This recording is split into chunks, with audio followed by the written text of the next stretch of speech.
Here I am at the Catwalk National Recreational Trail located in the Gila National Forest of New Mexico. Really a cool area. Got a picnic area. Checked out the signage. Half of it is paved, half not in difficult sections. But let's take a look at the Catwalk Trail. One of the first things you might be asking is, why is this here? In the 1800s, they did silver mining here. This kind of talks about it. And the wagon trains took the ore out, took it to Silver City. And the reason they had this here, what they call the catwalk, is because they crushed that ore in the ore crusher and took it by mill. 1889 in Whitewater Canyon, Gila, they found silver and gold. Attracted by riches, several mines were developed. You see on the sign here if you want to pause and read about that. But they had an electric generator, and they had to meet the needs of the towns. They had this pipeline that went about 3 miles up, and they had to build another one. That one started in 1893. They had to build another one in 1897. And then they processed the ore at the mill 1893. They could do 75 tons a day of the ore, and they closed down in the early 1900s, 1913. But they did work the mine until 1942. And Diamond Jubilee put this sign up. That was the New Mexico State Society of the Daughters of the American Revolution and the New Mexico Society of Children of the American Revolution, in cooperation with the Forest Service. You can tell because I thought this was etched on here, and I felt it. The bottom part is the Whitewater Canyon part in the Gila National Forest, but everything else is painted up. Got a picture of the water flumes in the mine itself. Let's go down the trail and check it out. Might be able to hear the water running. Whitewater Canyon. I guess this is Whitewater Creek. The Apaches made their homes here in the canyon. Probably flooded from time to time. You can see where the creek can flow. And it only takes a little rain to fill up like a bathtub and become a foaming torrent and carve the canyon. In the last 40 years, there's been 15 major floods. The original trail here was built by the CCC in the 1930s, but it washed away in 2012 and was rebuilt. What we're seeing today is from that rebuild done in the 20-teens. It just came around the corner here, so other people hiking today. It's a beautiful day. The trail for the first half mile is paved, so it's accessible, and the other half is not. You can see they have retaining structures because when it begins to rain from the side of the hills, there's potential for a rock fall. They built this reinforced rock wall with wire mesh to protect us. I'm going to continue. Interesting views here as you go into the canyon. One thing I did notice, there definitely is a concern with rockfall because they have all of these areas here bolted. There's bolts all over this rock face to prevent it from falling, or at least to try to prohibit it from falling. Eventually it's probably going to fall. I think that's pretty interesting. Nature is amazing. If this video lifts you up and you're enjoying it, make sure to give it a thumbs up. Let it get out to other people. Thanks. This bridge was washed out in the mid-2000s, like 2012. And the water was actually pretty high then. Maybe it was lower at that time. You can see how this stuff is attached onto the rock itself. It's bolted on there. And that's pretty amazing that they're able to do that. Let's take a look at what these signs tell us. Stream power. They built that 3-mile pipeline, which is why the catwalk was created in the first place, to run that steam engine that powered the mill. Pretty cool engineering. Would not have been attempted today, more than likely, because there's other ways they could have done it. But back in those days, late 1800s, that would have been the way to do it. And it was a wooden deal. They called it because of the cat-like balancing skills, because it had these wooden planks on there. You can see timbers and bolts hanging from the walls. In the 1890s, here's what it looked like with CCC. Transformed it into a recreation trail. And then they replaced it in 1960s and made it wheelchair accessible in 2003. Of course, as I said before, it was made or rebuilt in the 2012 because of the flood. And you can see some old timbers from back in the day. Pretty cool. Geologists believe this was formed by volcanic activity. It had several different forms that we can see here in the walls of the canyon as it's worn down with the water. You have pumice, lithics, stone bubbles, and ash. Just in this little area. The stone bubbles look like gas bubbles trapped in the rock, outlined with tiny crystals. There's a bunch over here on the wall on the side where you kind of have recessed areas. Ash. That's basically finely ground pieces of ash that have been cemented together. Yeah, pumice and lithics. Maybe some ash right here. Pretty cool. Some pumice. I'm not a geologist, but I can pick out some things. Got all kinds of stuff in this rock face down to the creek. Amazing what water uncovers over time. I think if you had a wheelchair here, it'd be hard. I'm gonna try not to get my feet wet, but I might not be successful. I might be able to rock hop and not fall. Oh, look at that. I made it. One thing I'm noticing, I'm gradually going up. So, that's interesting. Up we go. Here's some more traditional looking bridges. This one is similar to what they built originally, probably recycled plastic. Let's continue. All right, this is awesome. Low bridge. Watch your head. Got a nice yucca plant there. Big guy. Let's see what he is. I had to cross over the creek, the old trail. You can kind of see it up in the trees. Probably can't see it too good because it's in the sun, but it looks closed. Going to continue up the creek a little bit further, see how far I can get. Probably not much further. You can see there's some other trails up there. It is closed though, so obey the signage. Don't get on the closed trail. Beautiful view of the stream here. I can probably cross without getting my feet wet today. I think I can do it.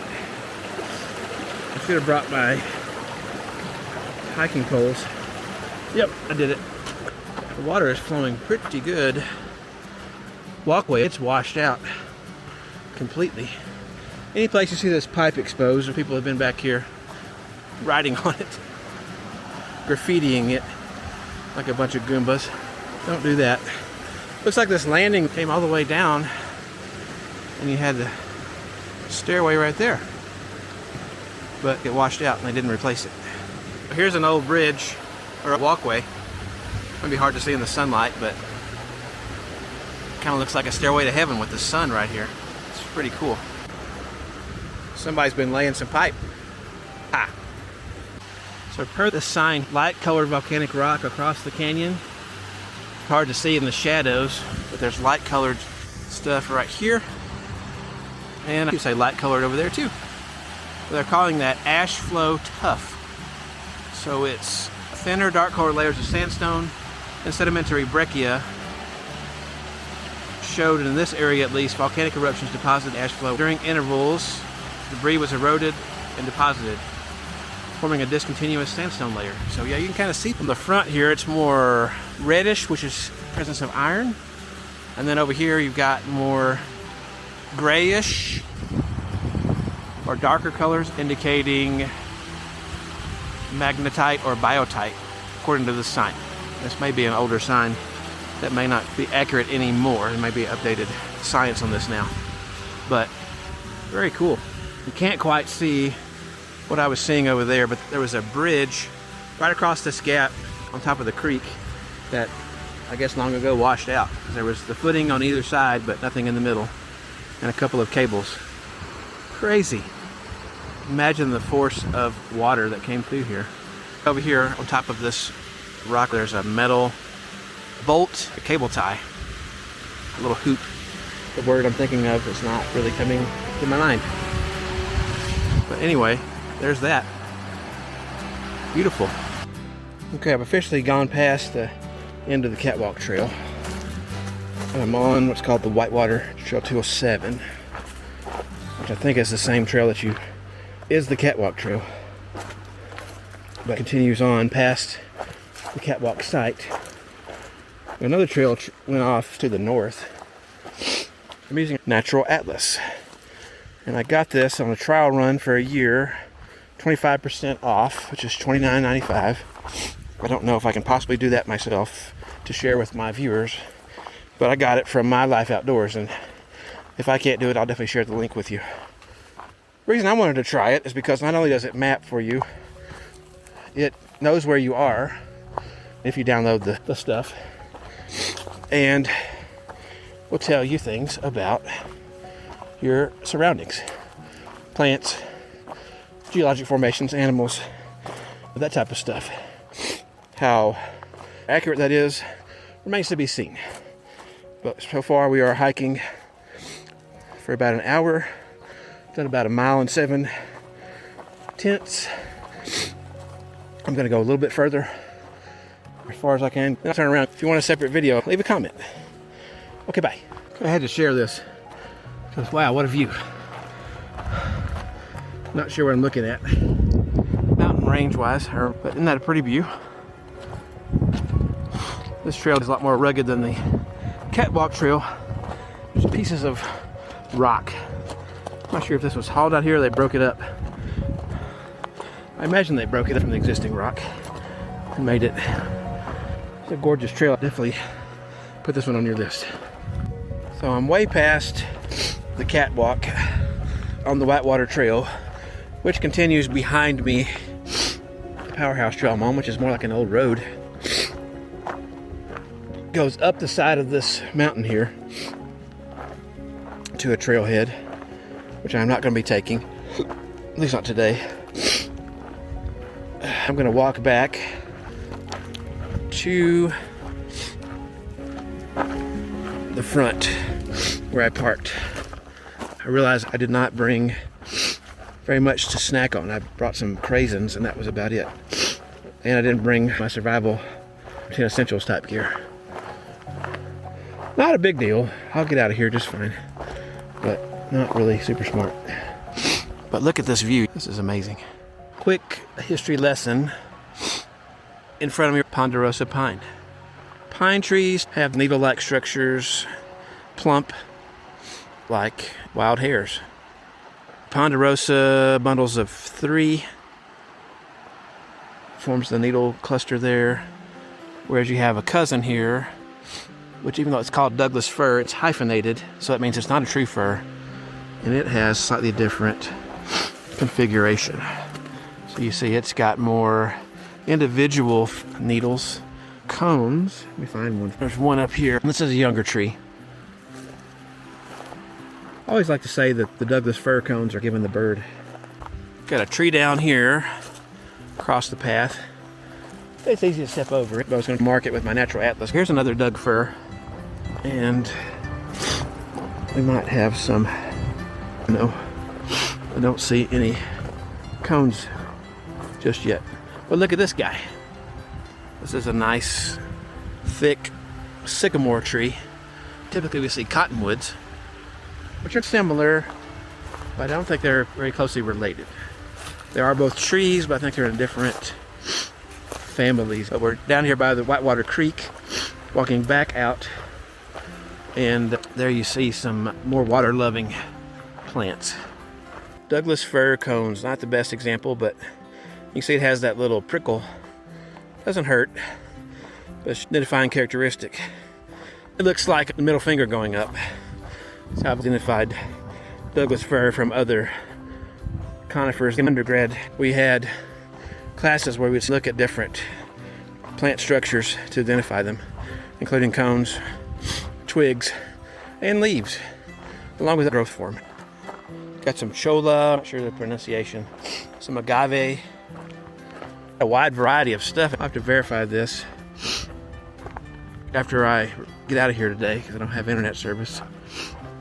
Maybe the sycamores that are out here There's some more that I'm seeing.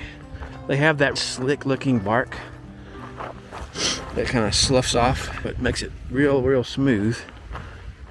And they are not unlike a cottonwood. Here's a really big one over the trail. If they have been around, I certainly haven't seen them.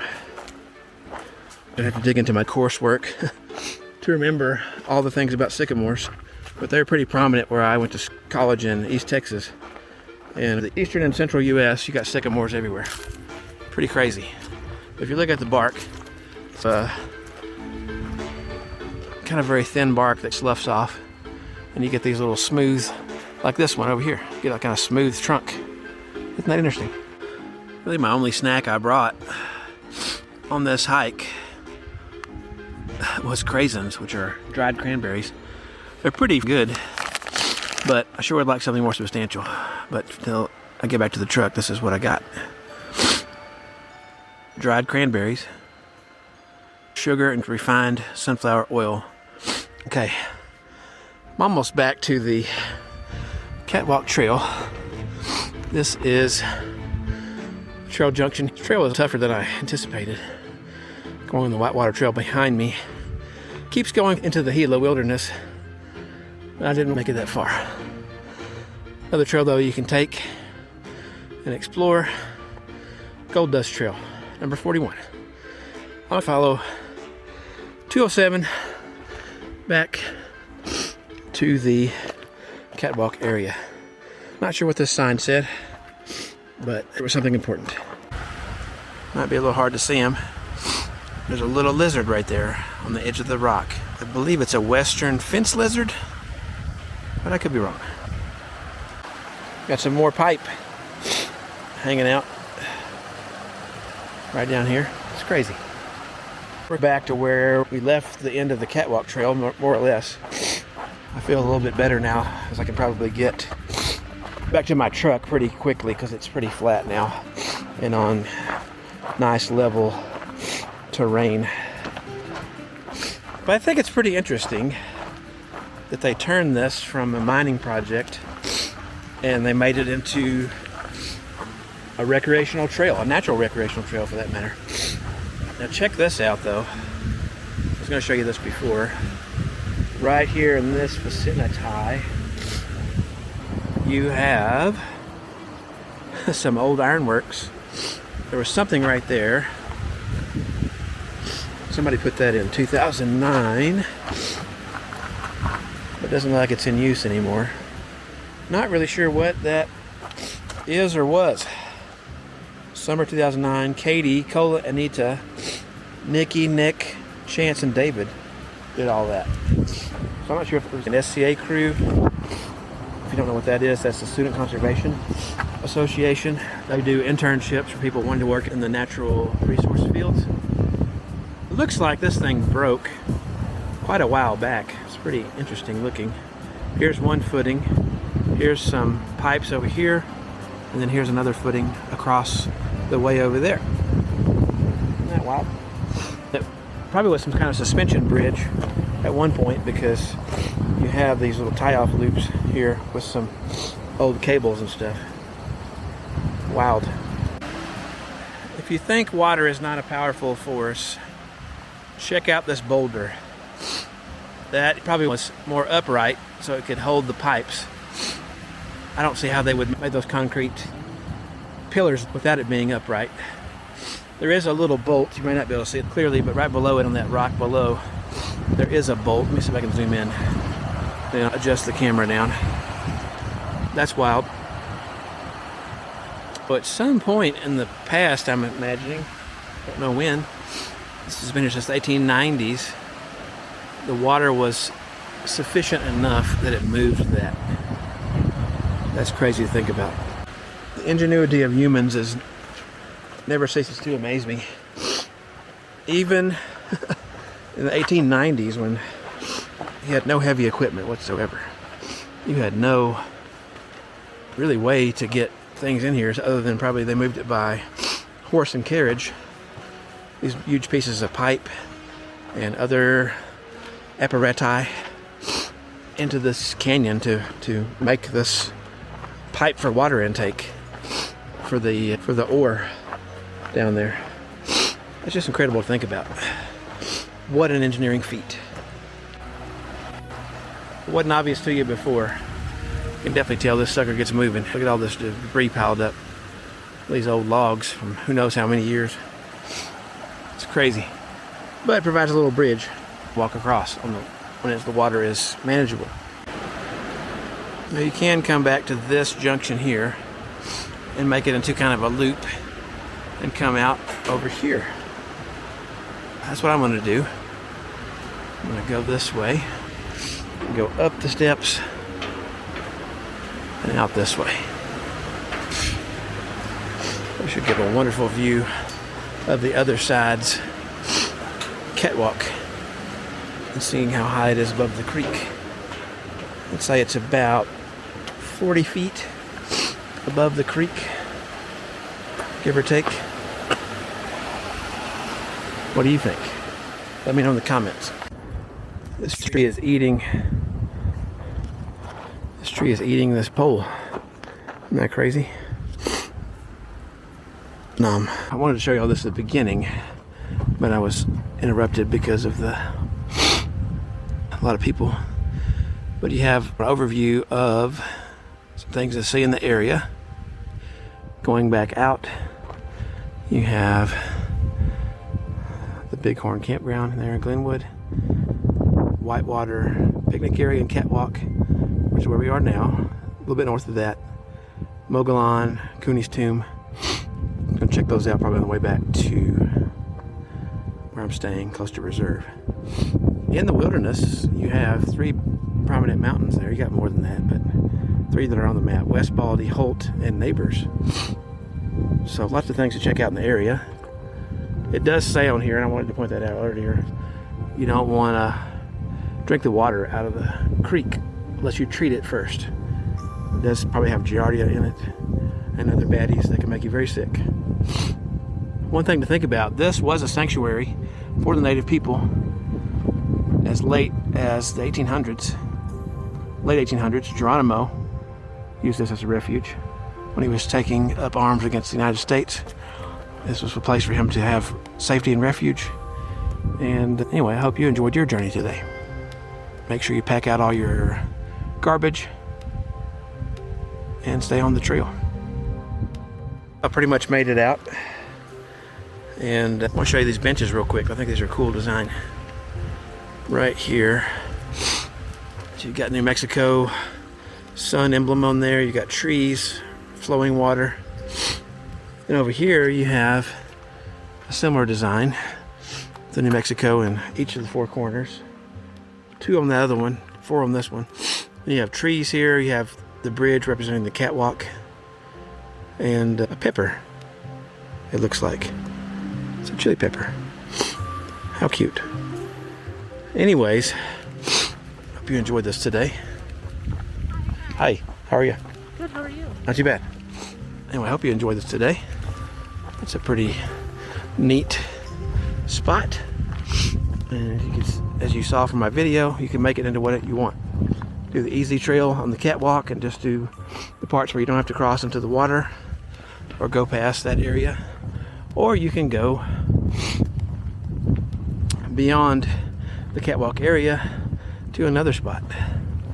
That's pretty amazing, I think. There's some other cool benches over here I want to show you before I let you go. But let me know what you think about this. Leave a comment, leave a suggestion, whatever you feel like. Let me know. Pretty cool. Got some sheep over here, bighorn sheep, petroglyph style, with some flowing water through the canyon. More trees. Then over here you have a gate, which I think is cool. That's got some designs on it that combines everything. How neat. Anyways, don't forget the old thumbs up if you liked it. Think about subscribing to the channel if you want to see more content like this. Until next time, I'll see you on the trail. Bye bye.